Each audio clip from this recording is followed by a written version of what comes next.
just when you thought it was safe to go onto iTunes. This is Next Level Guy, the only website that makes self-development as fun as going to the movies. It's time to take the red pill and escape the Matrix.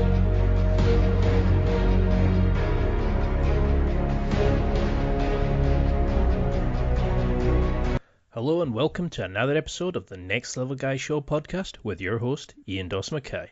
Today's guest is Rachel Hoffman. Rachel is an author and founder of Unfuck Your Habitat, You're Better Than Your Mess.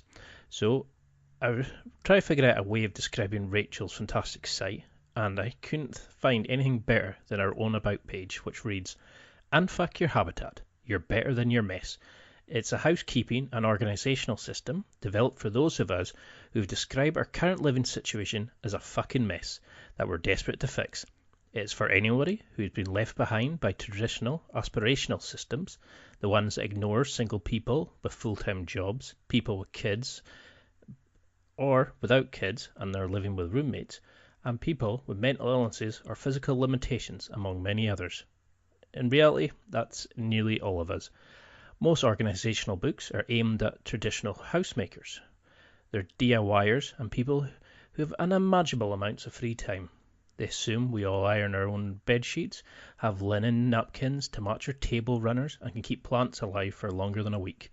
Basically, they ignore most of us living here in the real world. And let me tell you, Rachel's site is certainly not one of these. Her site is interspersed with lists and challenges. This practical, no-nonsense advice relies on a 2010 system, which I won't spoil just now. There's no marathon cleaning blitzes allowed, and she helps you develop lifelong habits which will completely change your life. It motivates you to embrace a new lifestyle in manageable sections so you can actually start applying the tactics as you progress and getting a grip on your habitat. Well, I don't really need to say much more than that, but this is the most fun I've had talking about cleaning. But first, I want to just say a quick word about affiliates. Now, I've managed to build up some great relationships with some awesome companies. These allow me to obtain special discount codes, deals, and listener exclusives. By you purchasing items from these, the companies will pay me a small commission for each sale. You don't pay anything extra, but the money that comes from these I use to develop and maintain this podcast, and it makes me feel warm and fuzzy inside for every sale. For all the special deals I have on offer, please go to www.nextlevelguy.com/affiliates. Just now, I'm particularly loving the soft and comfy Under Armour tees, delicious protein that I'm buying from the Protein Works, which helps me recover from my jiu-jitsu training and gets me all nice and buff, and Alpha Brain, which is a cognitive enhancer from those great people at Onnit.com. For more info on all the deals and special listener exclusives I have, please go to www.nextlevelguy.com/affiliates. That's www.nextlevelguy.com/affiliates. And now, let's get to the interview with Rachel. I hope you enjoy this as much as I had recording. So, my first question's always got to be, if we met in a bar or we met anywhere else, some other cliche location, and I asked you what you did and why people should know who you are, what would you say? Well, I run a blog and a website, and I wrote a book about housekeeping for regular people. So basically, as opposed to all of these housekeeping systems that assume everybody has a very perfect life, I want to talk to the people who have real lives.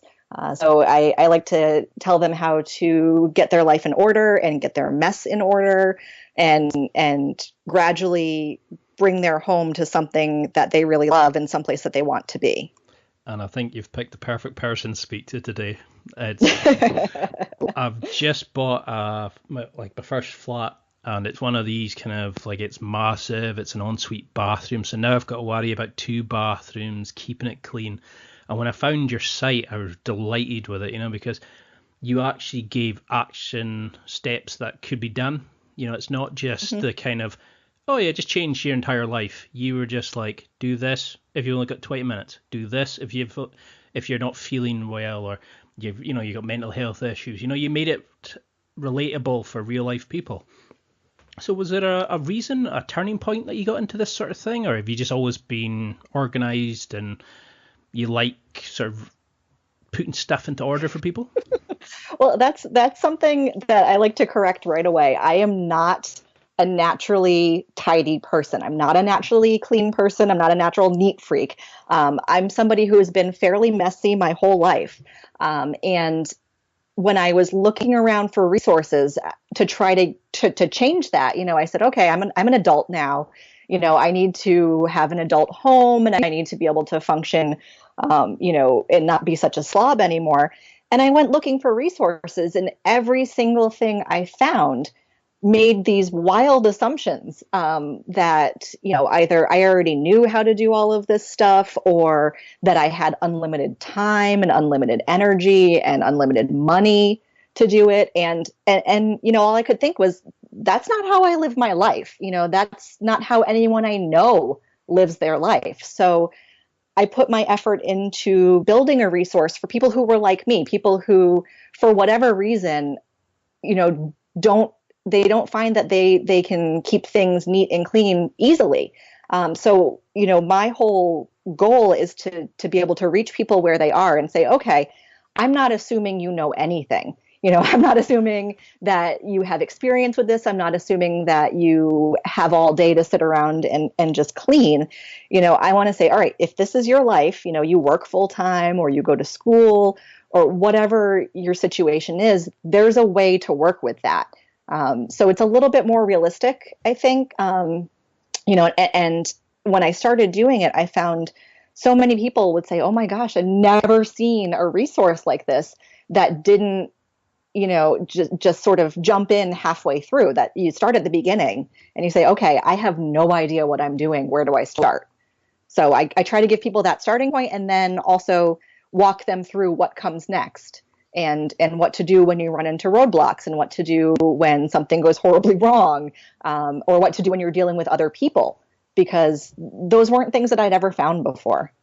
Yeah, I mean, it was certainly something when given, you kind of see these organization blogs, you see these like how to transform your habits posts all the time, and they always assume that you've got your entire day just to sit to cleaning this or organizing this cupboard up. But your was actually very time specific, very realistic, what to do if you have kids, what to do if you've just started out and you have no idea, or if you feel like there's no point even beginning because it's such a mess.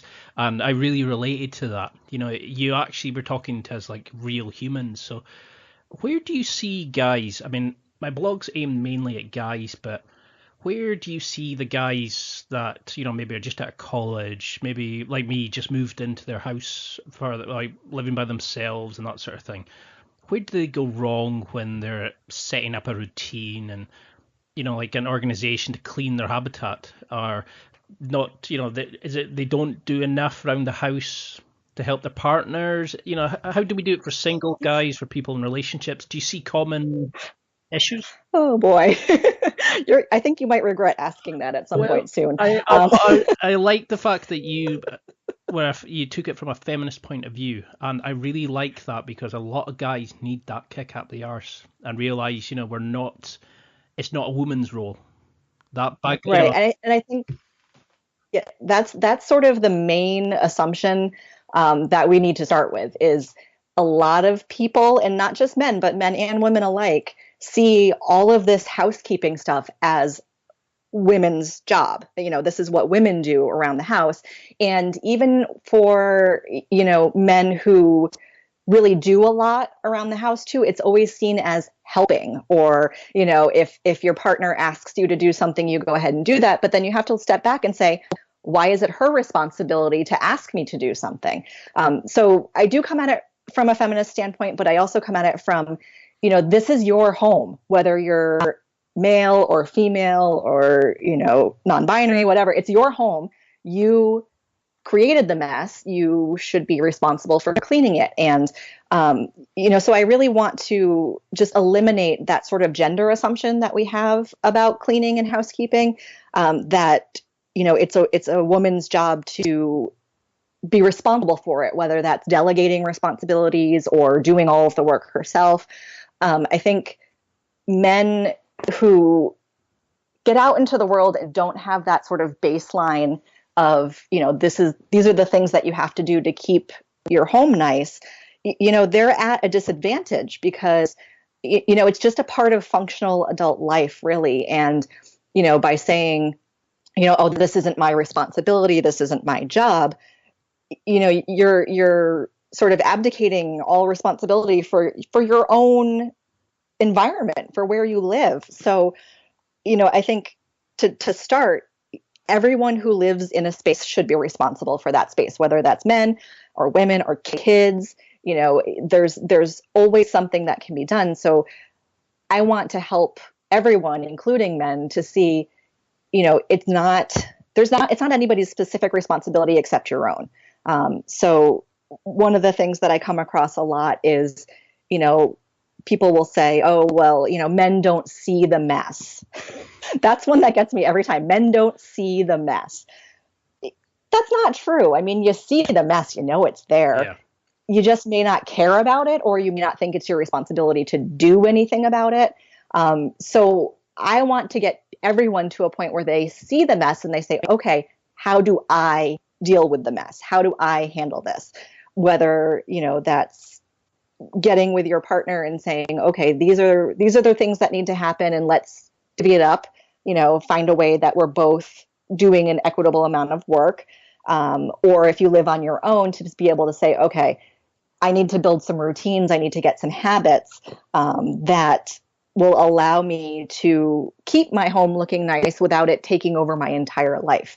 And that's not a gendered thing at all. That's just, you live in this space, you just bought a new flat, and moving into a new space is a great opportunity to, be able to start fresh and build your routines from scratch and build your habits. And, from a, if you're looking at it from a men's standpoint, if you live on your own and you're trying to find a partner, I can tell you, a woman walks into a disaster of a home and they assume one thing, and they walk into a home that's, reasonably neat and clean.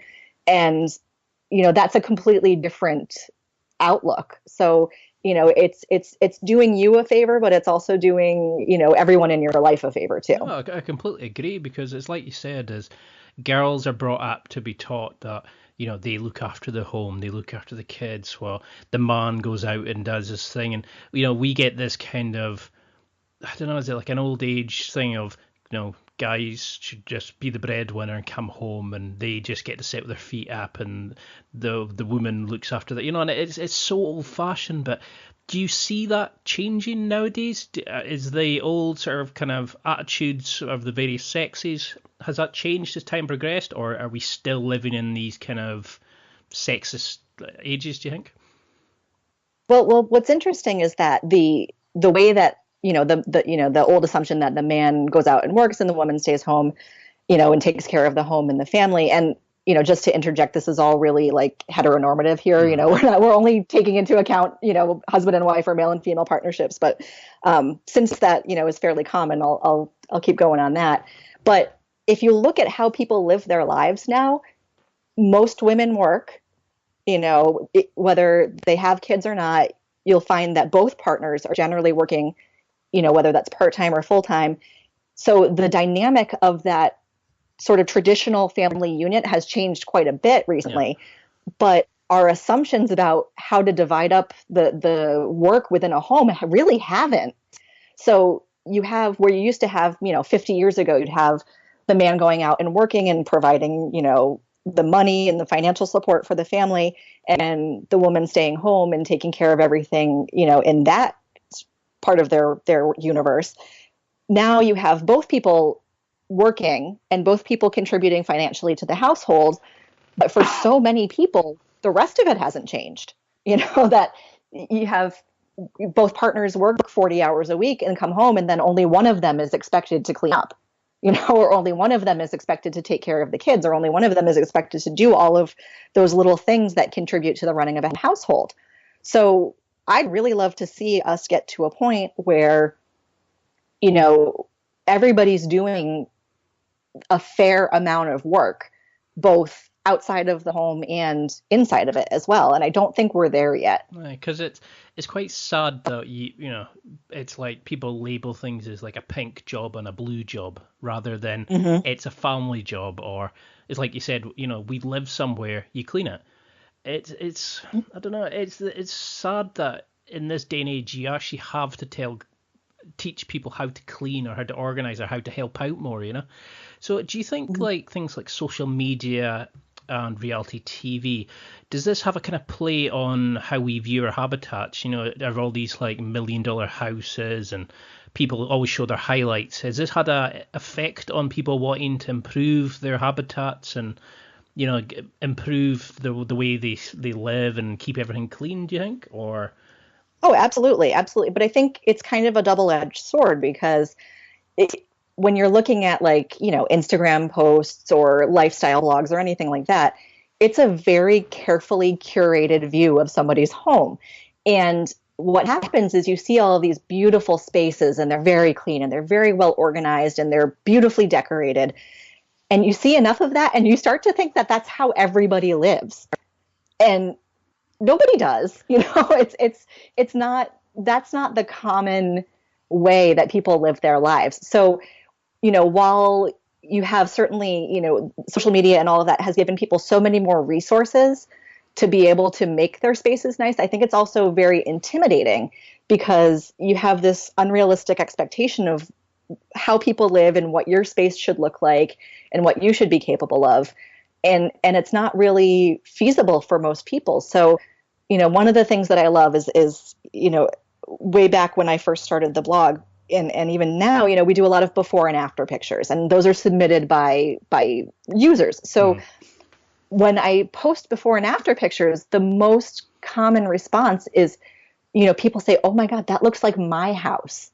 Because it is, it's a mess, it's a mess, and it's got mismatched furniture, and, there's, pet toys or kids' toys all over the place, and there's dirty dishes in the sink. And you start to realize that, okay, I'm not the only one who lives like this. And if these people can take that kind of a space and make it clean and nice and pretty without it being, Instagram perfect, then I can achieve that too. And I think, so while social media has sort of opened up a lot of doors, it's also, I think, made a lot of us feel inadequate in a lot of ways. You find that a lot with certainly with appearance and fitness and things like that, but also in the home, because you start to think, okay, everybody's got these beautiful homes, but me, what am I doing wrong? What's wrong with me? When in reality, people have messy lives and they have messy homes, and I'd much rather see that kind of reality being shown to people than all of these really glossy pictures of beautiful, organized spaces with perfect lighting and everything, because that's not real. That's not how people live. Because these kind of pictures, I will say to people, is you're judging your entire life against their highlight, a very specific chosen angled, lighted highlight that they want to show. They're not going to show you the mess that they've left on the kitchen table or the dishes they just thrown into the sink because they haven't got time before they go out, and it's like they've had cleaners in before, and it takes, because we're saturated with this sort of stuff on Instagram and Facebook, I think we kind of forget what real life is like. And it's definitely, like you said, that's why I liked your thing, is like, you've got 20 minutes before you say you have to go for a bus. You give some very simple action steps that you can do that are small but will have a major effect on your habitat. It's like you've got what to do at the weekend, what to do if you've got a chronic illness, things that actually real life people can relate to, and it's a fantastic site you've got. So how do we start this? Do we go in and do one big blitz and then try to maintain it with the habits, or do we build slightly? And for somebody who's never gone to your site, for example, and they're thinking, oh, okay, this sounds good, How do they start this? Well, it's going to be different for every person. Some people really, they have to have everything clean first before they can feel like they've made any kind of progress. So the first thing I try to do is to get people to sort of reframe their thinking, to say, okay, progress is good. Improvement is good. It doesn't have to be perfect right away, and it's not going to be. So there's this thing that I call marathon cleaning. And marathon cleaning is when you take, an entire weekend or, 15 hours straight or whatever, and you clean your house top to bottom. That's all you do. It takes up all of your time. And it's very frustrating and it's very time consuming. And most people get very resentful about it and very angry about it because, nobody wants to spend their entire life cleaning. And I never seem to finish. Yeah, and you never finish and you're never happy with it. So the first thing that I try to explain to people is the concept of a 20-10. And what a 20-10 is very, very simple, is 20 minutes of cleaning followed by a 10-minute break. And what's cool about these is that you can do as many as you need to, but you're taking these scheduled breaks while you're working on cleaning your home. And if you only can do one, great. If you want to do 6, also great. But what's great about that is that you have a defined end point. So it doesn't seem quite as overwhelming as when you look at your entire house and you say, oh God, this has got to all be cleaned, top to bottom, it has to be perfect. You say, okay, I'm going to do 20 minutes worth of work and I'm going to see what I can get done in 20 minutes. I always tell people to start with whatever is stressing them out the most. So, if you're completely, you can't even go into your bedroom because, you've got the floor drobe, everything you own is on the floor or on the bed or on a chair. Oh, yeah. If that's what's causing you the most distress, start with that. Do 20 minutes, then take a break and say, okay, I think I've got another 20 minutes in me. Go back to it and then repeat until you're done or until you've decided you've had enough for that particular time. So, I really encourage people to start small rather than feeling like you have to start from a perfectly clean slate, because for a lot of people, it's going to take so much to get to that clean slate that you're never going to get there and you're going to feel like you failed, feel like you failed right from the beginning. So by just accomplishing what you can in a very finite amount of time in that 20 minutes, you're building a habit of just working a little bit at a time. So if you've got a day where you're working 10 hours and you've got a horrible commute and you come home and you've got to get takeout for dinner because you don't have time to cook, if you can only do 20 minutes, then that's great. And if that's built into your daily routine, it's not as overwhelming or as intimidating or as frustrating as, walking in and saying, okay, well, I can't do everything, so I'm just not going to do anything at all. Yeah, I've definitely been sort of punished by that, where you go into a room and you look and think, I don't even know where to start. It looks like everything is so messy. And I really liked when I saw that 2010 on your site, because when I was doing my degree, for example, I struggled to maintain this and do my podcast and do all the other things I was doing. But I found I think it was 40 minutes of writing on my essays and then 20 minutes going doing something or having a break really worked for me. So I can see where this really worked, and I've definitely started implementing it more, doing a 20-minute little blitz here or doing something that helps me later on. So what kind of examples do you give to people? You mentioned there they start with what they're struggling with, but are there little challenges that you would set people? I've noticed you've got a fantastic Tumblr, for example. What kind of things would you say to people to get them into making this a habit?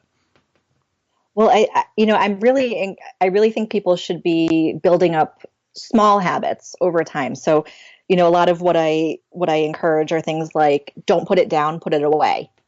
Just to make you stop and think for a split second. You say you come home from the store and you've got a couple bags worth of stuff, and you put away the stuff that needs to go in the refrigerator first, and then maybe you just kind of leave the rest on the counter until later.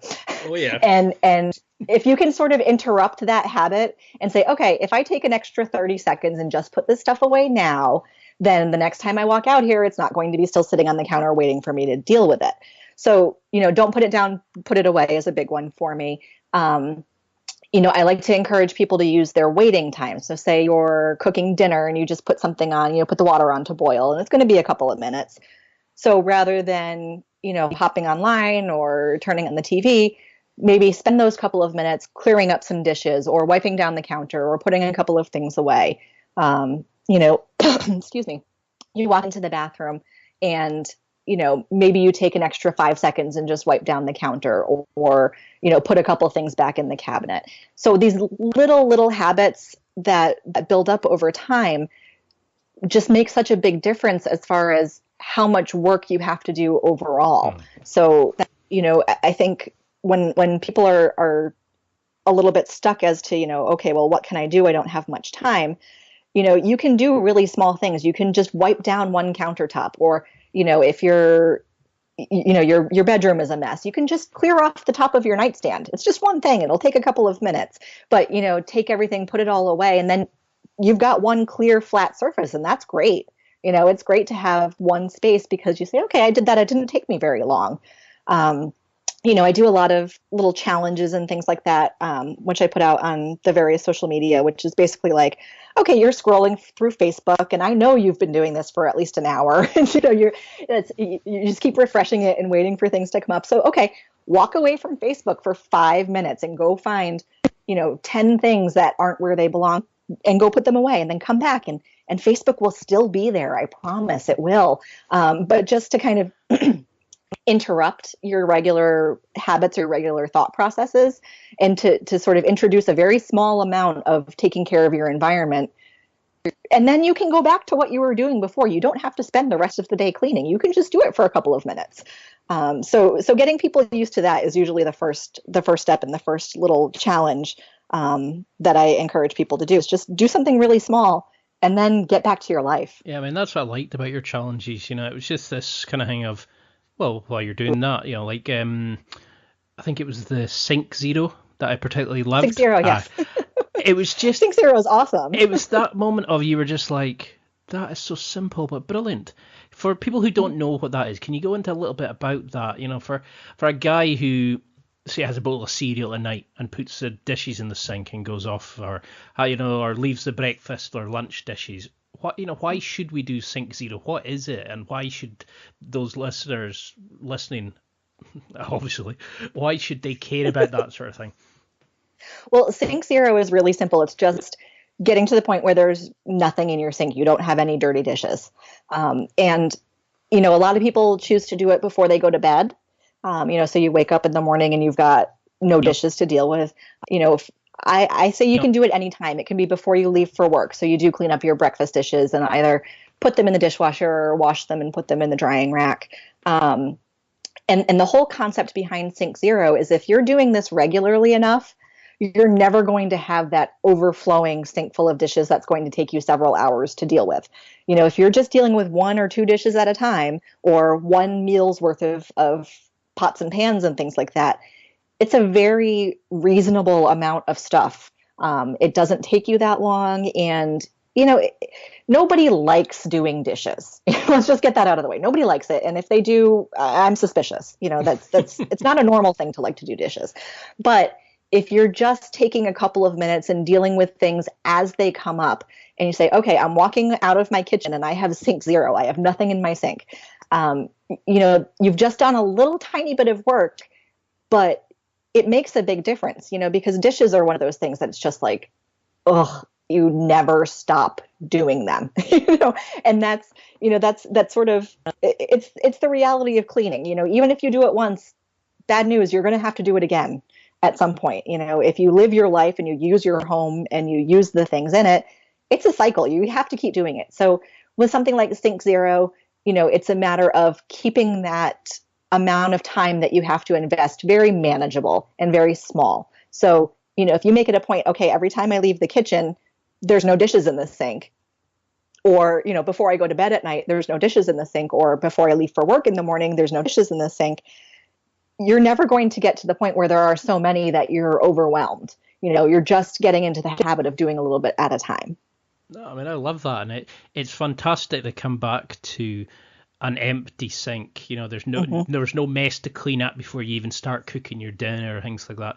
And that's why I really liked your site, because I would do these big blitzes and think, yep, that's it, I'm going to maintain everything.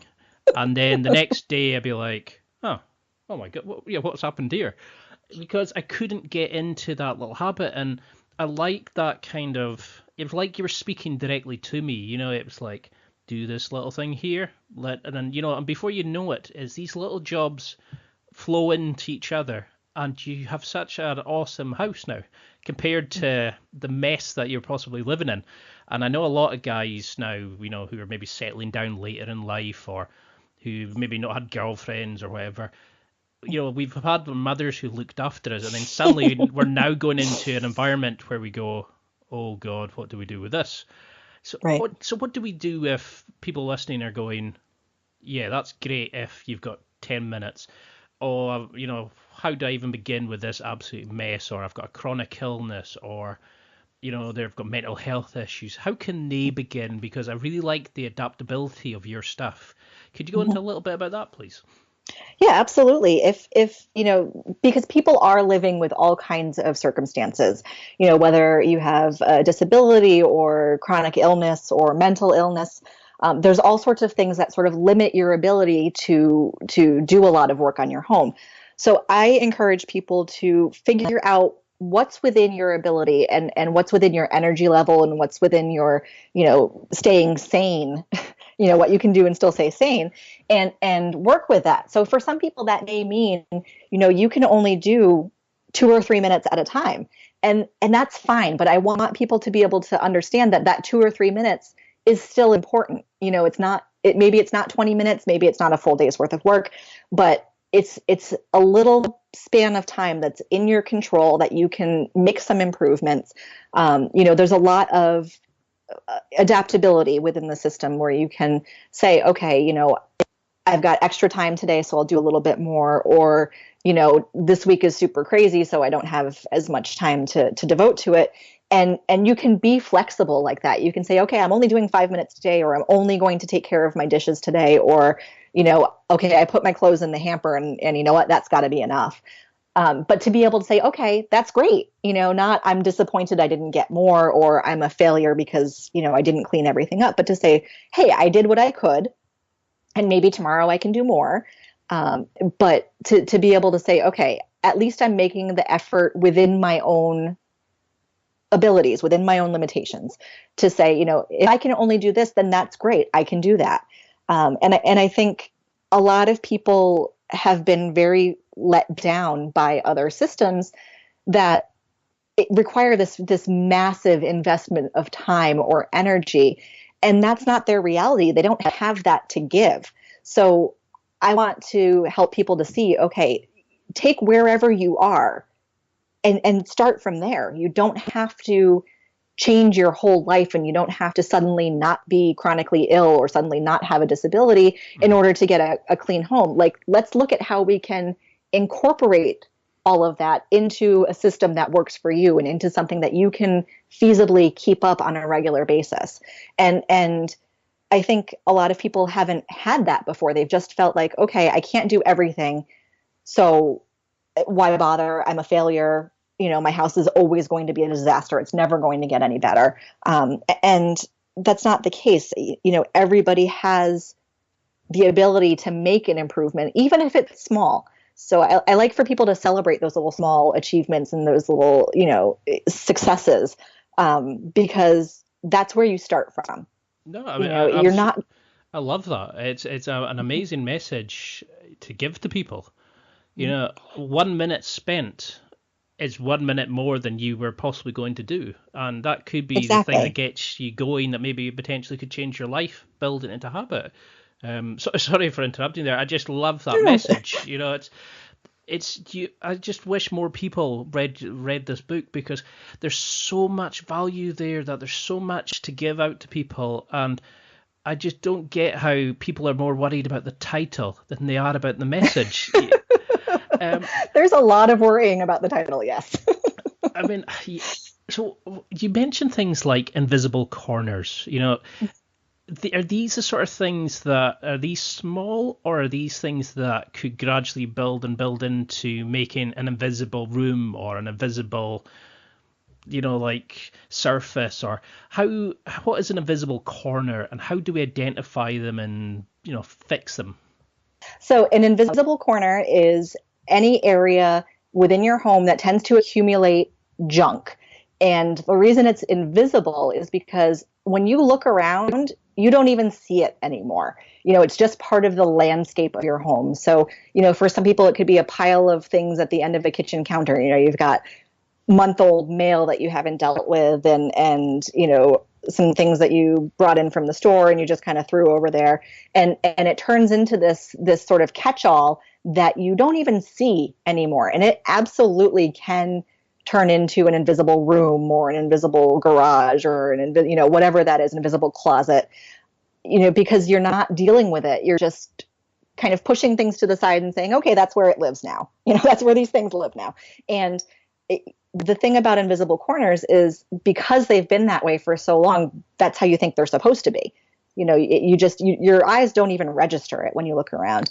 So one of the things I like to have people do is to take a picture, take a photograph of whatever area and then really look at it and say, okay, what's off about this? What doesn't fit here? And to say, okay, well, I'm looking at the corner of my bedroom and I have, a couple of shipping boxes from things I ordered online, and my carry-on from my last trip is still over there. And, there's a pair of gloves from last winter. I don't even know what those are doing over there. And so you look at that and you say, okay, how long has that all been there? And I haven't really noticed it. So once you take that picture, once you notice it, once you say, okay, this is an invisible corner, I'm looking at it right now, then you can attack it. You can say, okay, I'm going to deal with that. I'm going to put my carry-on away. I'm going to recycle those boxes. I'm going to put the gloves back in the closet, and you've cleared it out. And so suddenly you have this open space that you never had before, or that you haven't had in so long, you forgot it was supposed to be open. So by dealing with those little spaces before they have the chance to turn into an entire room, you can sort of keep the mess at bay a little bit. You can kind of push it back and say, okay, here's a couple of things that aren't where they belong. So I'm going to deal with that first, and then it doesn't have the chance to spread to everything else. Yeah, but I was just, while you were saying that, I was having a look around my room just now going, I bet there's something I'm missing in here. It's quite weird. I was actually describing an actual invisible corner I'm looking at right now, which has a couple of Amazon boxes in my carry-on. So I can tell you what I'm going to do as soon as we're off this call. It's strange, isn't it? It's because it's only when you get it's only attention to it that you start noticing these things. It's like you said, you start looking, going, oh, that's not meant to be like that. That's why is that there? Why is that even over there? Why haven't I dealt with this yet? And the thing about invisible corners too that always makes me sort of laugh is that they usually don't take any time at all to deal with. 1 2010 or less, and they're usually completely eliminated. So, we've been letting this stuff sit here for months or weeks or however long, and then 20 minutes later it's dealt with, and you're like, why have I been ignoring that for so long? Like, why didn't I deal with it 3 months ago? And then you feel amazing for doing it, and that's what I keep saying to people is it's hard to get going, but once you're going, you're fine.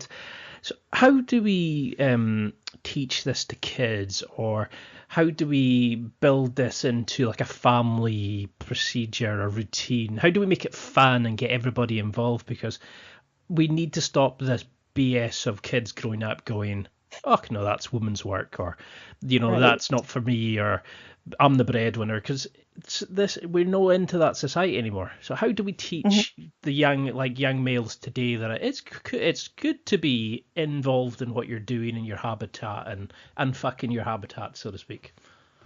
Well, I think parents especially need to be aware of how they're approaching a lot of this cleaning stuff, because none of us like it. Nobody likes it, and it's aggravating and it's frustrating. But when you're constantly mad about cleaning and your kids see that, they're going to be mad about cleaning too. If you're huffing and puffing and throwing things around and cursing under your breath because the place is such a disaster, then cleaning becomes a very negative thing. And that's the behavior that you're modeling for your kids is that cleaning is bad and cleaning is annoying and cleaning is frustrating. And, you know, it's something that you don't want to do and it's a big hassle. So by simply shifting from this is the worst thing ever to this is just something that we do. You know, how many things with kids do we just, it's just something that you do. You brush your teeth before you go to bed, you wash your hands before dinner, you know, you get up and you put your shoes on before you go to school or, you know, whatever it's, and those are all always battles, you know, that it's always some kind of a battle, but over time that becomes just part of what you do. So while it's frustrating when kids are younger to do that sort of thing, as they get older, it's just part of the routine rather than, you know, like you said before, when you have guys who get out on their own and their moms have done everything for them their whole lives, you know, those parents aren't doing their kids any favors because they haven't developed any of those skills. They don't have the mindset. They don't have the motivation or the sense of responsibility about it because somebody else has always done it. And then, you know, you find, okay, well, my mom has always done it, so now my romantic partner will do it too. And that's a terrible leap to make right there. So I think by getting kids involved as young as possible, and there's always age appropriate things that you can do with kids, you know, and a big part of it is not holding the kids to adult standards too, because, you know, if you talk to a bunch of people who have trouble keeping their homes clean, a lot of times you'll find that they have something in their childhood that has helped contribute to that. So for a lot of people, you know, cleaning is a punishment. Mm-hmm. You know, if you do something wrong, you have to clean the bathroom, or, you know, on the other side of that, if you don't do something well enough, then you're punished.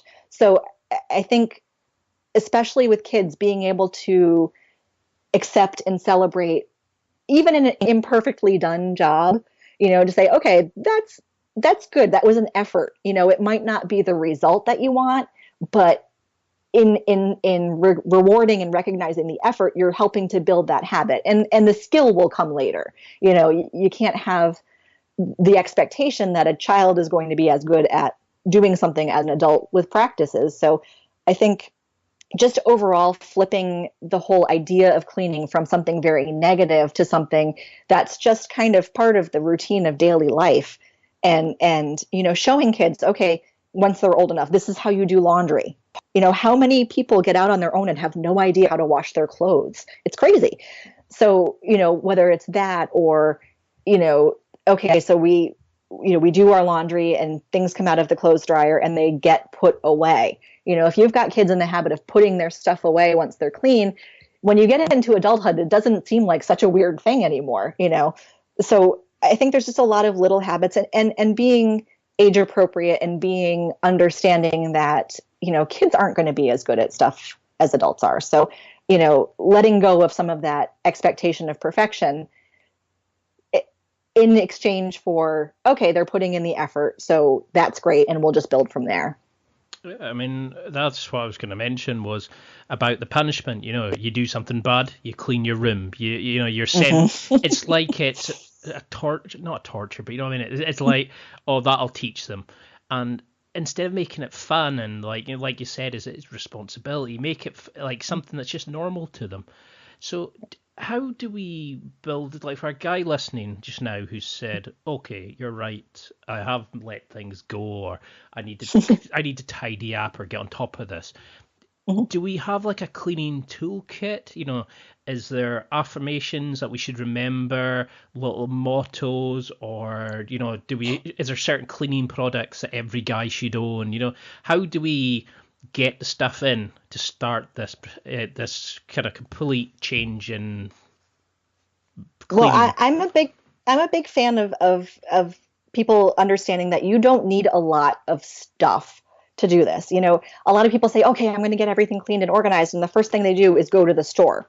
Mm-hmm. And you get all these million different cleaning products that each clean exactly one thing, and you know, that's not necessary. I think, you know, if you've got some trash bags and you have some multi-purpose cleaner, you know, around here it's, you know, you get the Mr. Clean concentrate, you dilute it into a bucket of water, and you can use that for everything. You know, you can get it very inexpensively. I clean with vinegar a lot, just regular white vinegar.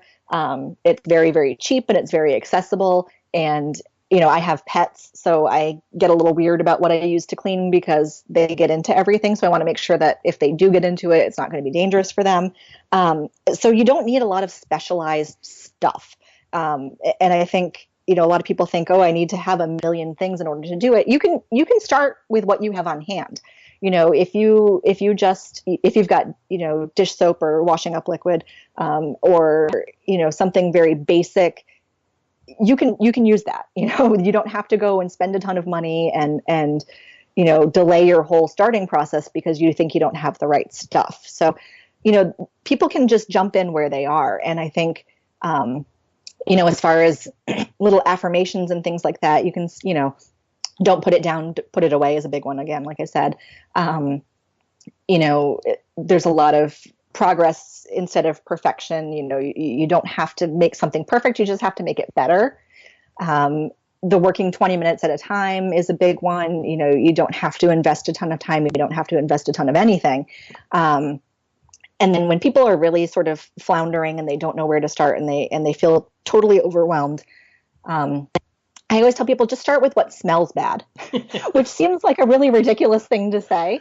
But if you think about it, that's going to be your garbage. Take the trash out and deal with that first. I mean, and that's going to that's the perfect answer, because I just the other day I was leaning down picking something up. I was like, "What's that smell?" It's like, it's my bin. I'd put something in it that was out the fridge and I forgot about it. And when you said that, I had this visualization of like, oh yeah. Yep. So I mean, starting with the stinky stuff is a really good place to start, because you figure that's going to cover it's going to cover your bin, it's going to cover your dishes, because dishes definitely can start to smell. Your dirty laundry. So that's a big thing that has the potential to be really stinky. So if you start with the smelly stuff, then everything else kind of falls into place after that. So, the first thing, if somebody's in this just overwhelming mess and you say, okay, well, she's telling me where to start, but it's still too much. Take a trash bag and walk around and pick up the things that are clearly and obviously garbage, which if you're in that kind of a mess, I guarantee you have. So, pizza boxes or, packaging from food wrappers or whatever, paper towels, whatever you've got that needs to be thrown away or recycled, start with that. Because once you get that stuff out of the way, everything's going to get a little bit easier. So for like stressful situations, like holidays, exam periods, where people can't give 100% or their minds are focused elsewhere, how do they keep that going? Because I love that the idea of progress, not perfection. Is it just a case of shorten the work to doing something else approach? Like instead of 20-10, do we do 10-5, or do you adapt it as, like, say Christmas is coming up or you have family coming? I mean, do what you can. And that's sort of the underlying assumption of the whole thing, is do what you can. So if you're stretched really thin and you've got a lot going on and it's very, very busy, then if you can only do 10 minutes, that's great. If you can only, just take care of a couple of dishes, then that's great. But the goal is to do enough so that when you're on the other side of whatever that event is, so, after Christmas is done or once your exams are finished or whatever, that big time consuming thing is, once it's over, you don't want to have set yourself back. You don't want to come out of that and say, okay, well, I got through that, but now my house looks like a bomb went off in it. So just doing enough to sort of maintain a very minimal baseline of cleanliness is plenty, because once you get out of that, then you can say, okay, it's not too bad. It's not as nice as I would like it, but it'll be okay. I still have done enough work so that I'm not completely inundated with things that have to get done. But it's also a good balance. Like I always tell people, I have a lot of students who follow, especially the Tumblr, because that's their sort of age demographic. And so I have students who say, okay, well, I get into exams and there's just no time. And my thing is, so flip the 2010s, do 20 minutes of studying and 10 minutes of picking up, or 45 minutes of studying and 15 minutes of picking up, or, however that looks, because you need a break from that too.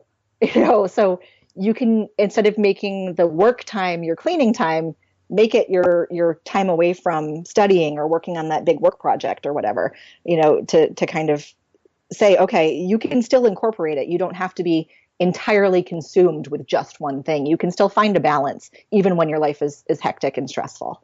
No, and that's why I love your message. It's the flexibility, the way that you can modify these things to suit anybody, regardless, of your starting point, regardless of illness or pain or mental health issues. That you've given us the tools that we can actually work with that are realistic, not these kind of, you see these guys magazines where it's, oh, you need these £600 t-shirts and you need these £400 jackets, and to be complete, you're actually giving us things that can change lives. Your site is fantastic, but so why did you move on to creating the book? What was the inspiration for it? Did you see a market for it, or did you just think you needed to get that writer's blitz out? Well, kind of a little bit of both. I mean, a lot of what the book is sort of a compilation of a lot of the things that I've covered over the years, but in one space and one easy, it's easy to find things, and you don't have to go digging through archives or whatever. But part of it too is that, if you walk into the bookstore and you look at the home organization and cleaning section, it's all very much the same, yep. And there's again, it's a lot of it is focused just towards women, which frustrates me to no end. And you'll find that in a lot of the branding. Things are very pink and very purple and very flowery. And, so even if you've got guys who really want to make an improvement, there's not a ton of resources that they feel, welcomed to use. So that was my first kind of thing, is to say, okay, I want this to appeal to as many people as I can. And well, certainly most of us spend most of our lives online at this point. Having a book too is it's a little bit more tangible. It's a little bit more in your face, and you can take it on your commute. You can take it to the beach and get some ideas and get some inspiration and some motivation when you're not actually in your home. So there was a lot of reasons that I wrote the book, but I think trying just to get the message out to as many people as possible in a different format. There's a lot of various ways that people can find resources. So this, I think, was just another way for people who prefer that format. Yeah, I mean, I completely agree about, you go into, like, say, Barnes and Noble or all these, well, there are many other great bookstores, I should say.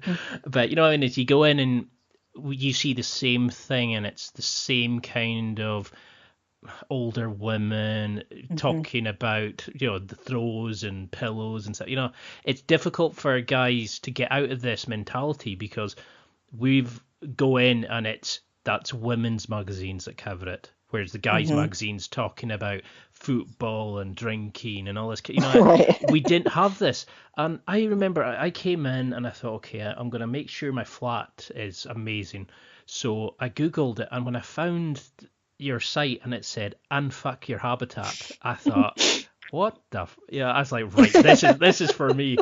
And it was the awesomeness of it, the fact that you swore, the fact that you gave real life steps and stuff. But the only negativity I think I've seen about your site was people complained about the title. I've seen a couple of that you had to change the name for the app because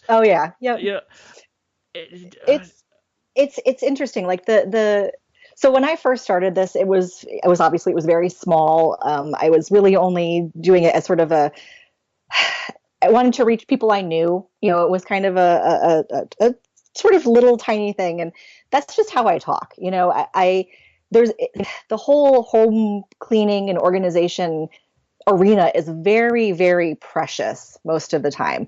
It's very twee, and it's there's a lot of really specific cutesy language that goes along with it, and that doesn't appeal to me at all. I swear like a trucker, and everybody I know does. So when I'm thinking about, everyone says, oh, the title, and people sort of clutch their pearls about the title and say, oh my God, swearing, how dare you? And to me, that's me. That's how I communicate. That's how everybody I know communicates. So the title was very purposeful. I did it very intentionally because, right off the bat, unfuck. Okay, so you've got an F-bomb right here in the title. And so that, I think, speaks a lot about what kind of thing you're getting into. It's not going to be precious. It's not going to be cutesy. It's not going to be, very, very feminine, and it's a little bit rougher, which is it's how I am. It's how people I know are. And then the habitat part too sort of trips people up. Everybody says, okay, that's kind of a weird choice to make. But for me, thinking about it, one of the other things that I found that a lot of the other systems had in common was the assumption that you live in a house that you own, and you live in that with your nuclear family of, a husband and wife and 2 kids and a dog. And again, that's not everybody's reality. So I wanted to be able to talk to people who, have roommates or flatmates, and who maybe live at home with their parents, or live in a dormitory at college, or, they share a home, or all sorts of different living environments. So the habitat kind of became like, okay, it's just where you live. Whatever that space looks like, whatever that is, that's what we're dealing with. So you don't have to have a house. I look at some of these systems, they say, okay, well, Tuesday is the day that we clean our living room. Okay, well, if you live in a dormitory, you don't have a living room. You have this one boxy concrete space, and that's your habitat. Or, it's okay, well, I've only got this one bedroom in my parents' house, and I kind of don't touch anything else. So whatever that looks like, whether you have a house or a room or a flat, or, you share your space, however that is, the habitat part of that is very intentional to say, okay, wherever you live, this will deal with that. So the unfuck your habitat altogether, because it's, it's catchy, and I have fun saying it most of the time when I'm allowed to, which isn't often. But I think it helps people to understand, okay, this is something a little bit different. This isn't every single housekeeping book or blog that you've come across before. This is something that's meant to come at you a little bit differently. So, there's a lot of people who are, very, very puritanical about how language is used, but, just like I try to reach people however they live their real lives, this is the real language. This is how so many of us talk. And if it's not appealing to somebody, then there are lots and lots and lots of resources for you. If you are appalled by the F-bomb, then you can go many other places to find help with cleaning your home. But this one is for people who aren't put off by that. So, there's always going to be people complaining about the language, but I try not to let it bother me too much. I think it's just people in the real world, because we get to this point where, like, that's the way so many people talk. Like, if I went to my mates and said, oh, I'm needing to sort my house, what throw would you recommend? I would get so many nicknames and stuff, But if I walked up and went, what's that fucking smell?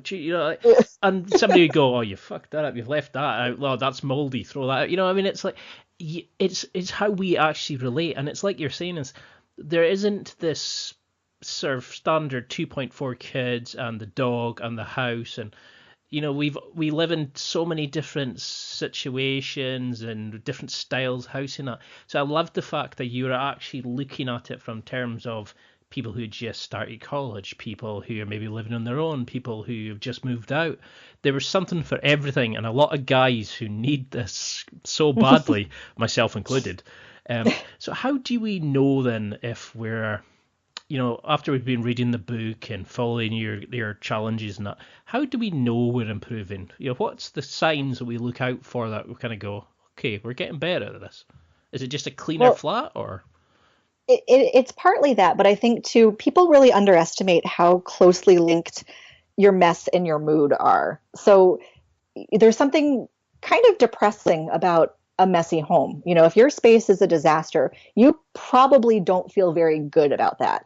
You know, and it'll affect you in other ways. It'll make you a little bit more depressed when you're at home. It'll make you not want to spend time in your home. It'll make you sort of throw up your hands and say, okay, I'm not even going to bother. It's a shithole. I'm not going to deal with it. And I think part of it, when you've been doing it long enough and you get to a point where you're like, okay, this is my home. I'm comfortable here. I like it. For a lot of people, they know that they're having success when they can have people over. That's a big one. If you can have people over to where you live and you're not panicking and you're not running around at the last minute, you know, shoving things into cabinets and closing their doors. When you get to that point, no, nobody's ever done that. It's totally uncommon. You know, when you get to that point, that's when a lot of people say, hey, this is working. I've made real progress. You know, 6 months ago or a year ago, I would have invited somebody over, or, you know, if I found out that my landlord was coming over, you know, the next day, it would have been an absolute panic spiral. And then you get to the point where you're like, okay, no, you can come in. It's great. Come on in. Or, you know, you find yourself wanting to spend more time in your home and you find yourself saying, hey, I really like it here. Or, oh, you know what? I think I need new curtains. Or, hey, a throw. Maybe you need a throw. Who knows? You know, when you look at it to start making those improvements, to me that says, okay, you're at a place where you like it and you want it to be even better.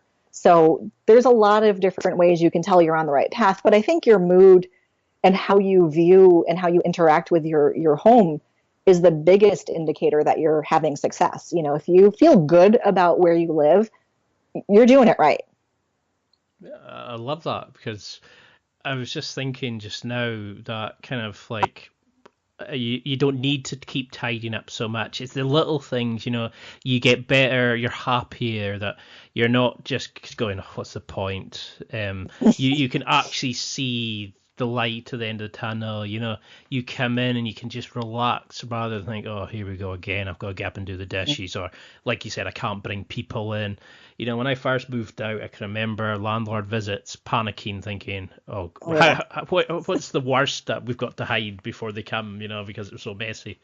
But we've been talking for over an hour and I've still got so many questions. I've absolutely loved this because your site is amazing. But for people who are listening and going, okay, what is this site? Can you go into a little bit about it? Why should people buy the book? You know, this is your chance to sell it to everybody listening, because you're going to have some major fans from this.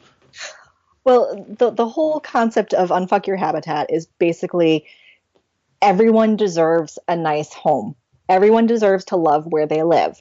And even if you think, okay, that doesn't apply to me, I'm going to tell you how it does. You know, I'm going to teach you that even if you're not in an ideal living situation, you can still be happy there and you can still enjoy where you live. And even if it seems overwhelming or impossible, you can get there. It's just going to be a little bit at a time. So I really want everyone to get to a place where they have control over their living environment, where they feel comfortable there, where they feel happy there. And, you know, there's all sorts of tips and challenges and, you know, checklists and all sorts of resources that you can use. And you can pick and choose what works for you. So it's very flexible. It's very adaptable. It speaks to you where you are and wherever you're starting out. You know, I have one follower who's been with me since the beginning, and she has told me that I can use this story whenever I need to. And she started out as an actual diagnosed hoarder, and you know, still is. That's not something that really goes away. But a hoarder with a physical disability that made it very difficult for her to keep up with her space. And it took a couple of years, but she's at a place now where she's developed routines and habits and ways of dealing with her home that she can have people over, and she really enjoys it. And she'll post pictures of her home, which, you know, 3 or 4 years ago was completely unthinkable.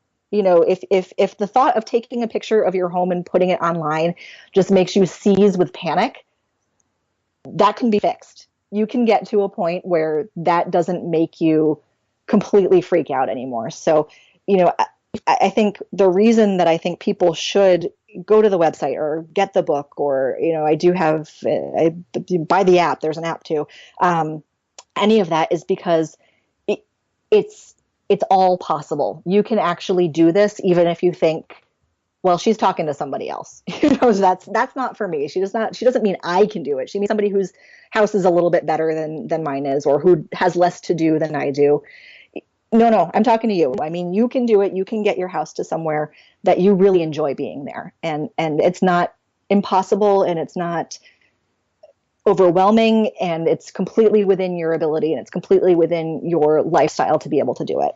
And that's so true, because you go onto your site, you go onto the Tumblr, you go on to like all these different things, and like the Amazon reviews, for example, and you see people going, yeah, I never thought I could do this, but, and then they go into like how they've changed. You look at the photos of people's houses, the before and afters, and you can see the pride they have, and it's amazing to think, you must be so proud of the fact that you've tapped into so many people's, I don't know, like psyches or way of looking at, you've understood people so well that you can actually get them to change their lives. And it's an amazing thing that you're doing, and you should be super proud of what you've done. So for people who want to follow you, and buy the book and see your latest projects and get in touch with you on Twitter and all these sort of things, how do we keep in touch with you and see where Unfuck Your Habitat's going to go? Well, you can definitely go to the website, which is just unfuckyourhabitat.com. And that has links to everything. It's got links to my Twitter and Facebook and Tumblr and the book and the apps and everything. So that's kind of the clearinghouse for everything. So if you go there, you can get anywhere from there. And I try to do different things on each platform. So, the Tumblr is very visual. It's a lot of before and after pictures, and that's almost all user generated. So people submit their pictures to me and I just repost them. Twitter has a lot of little challenges, quick things that as you're scrolling through your Twitter timeline, you can get to. Facebook too, I'll do sort of bigger challenges or share, interesting articles that come up that are relevant. So, whatever you're more comfortable with, there's a way to get to Unfuck Your Habitat from wherever you like to be on social media or on the internet in general. No, and I mean, your stuff is amazing, and I cannot thank you enough for doing this. I've had so much fun, and would love to have you on again at some point. And the fact that your material can actually be used for your work environment, your fiance's environment. It doesn't need to be just your home. There's so many different places. Your place that you maybe go off and volunteer at. You can utilize these skills and potentially change somebody else's life or make something better, and this is amazing. So I cannot say thank you enough. I cannot recommend this book enough because it is brilliant. And I'm not just saying that because I've got you on the podcast, it's helped me. And this is why I wanted to start this site, was because there's so many things I wanted to learn about.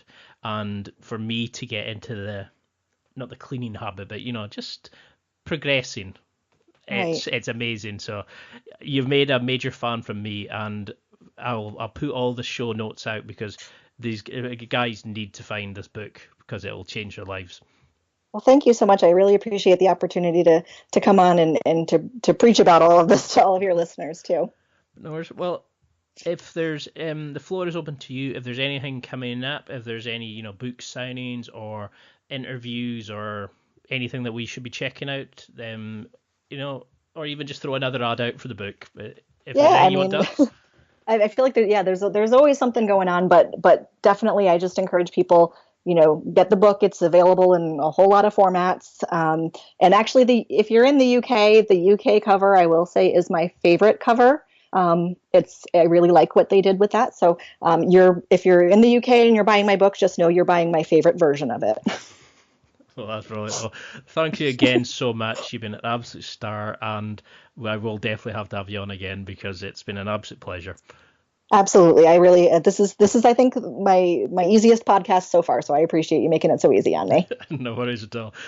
A big thanks to Rachel there. It's the most fun I've ever had talking about cleaning and organising my habitat. If you've enjoyed this interview, I'd love it if you could take 5 minutes and leave me either a comment or a quick review on iTunes.